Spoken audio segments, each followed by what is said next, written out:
vorbi, iubito, despre această lună care ne cade în suflet, în lacrimi și în sân. Și chiar în locul acesta m-aș așeza în iarbă, dar știi că nu am voie, n-am voie să rămân. Privește în sus, iubito, mai sunt frunze în copaci și drumurile toate încă mă duc spre tine.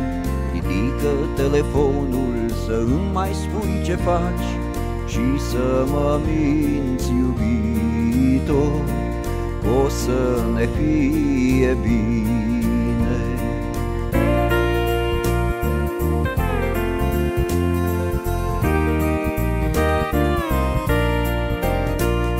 Albastru-i ochiul acesta ce picură sub lună, căci tu, iubito, noapte cu pași încet te pierzi.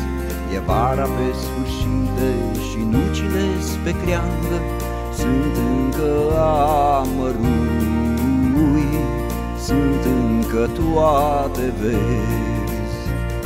Privește în sus, iubito, mai sunt frunze în copaci și drumurile toate încă mă duc spre tine.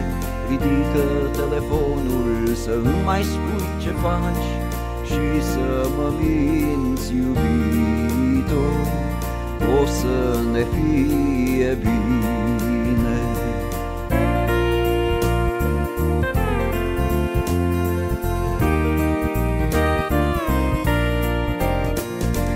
Ți-aș mai vorbi, iubito, de binecuvântarea, că suntem încă vii, deși doar pasageri, dar luna mă absoarbe în haloul ei de aur, așa cum eu, iubito, te-am luat în brațe ei.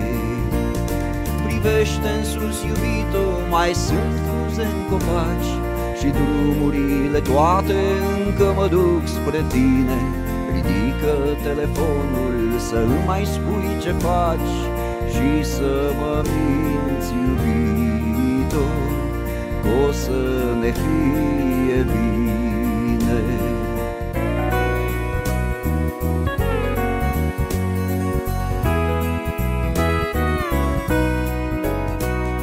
Mi-e dor acum de lună ca în adolescență, când ne cădea în suflet, în lacrimi și în sân, și-o simt cum mă sărută de sus din cer cu o rază, când stau culcat pe spate pe un stog uscat de fân.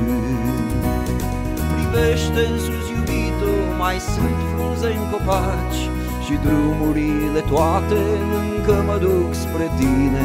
Ridică telefonul să îmi mai spui ce faci și să mă minți, iubito, o să ne fie bine.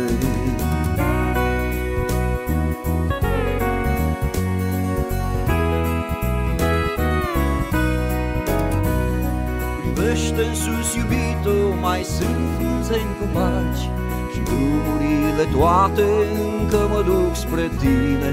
Ridică telefonul să îmi mai spui ce faci și să mă minți, iubito, o să ne fie bine.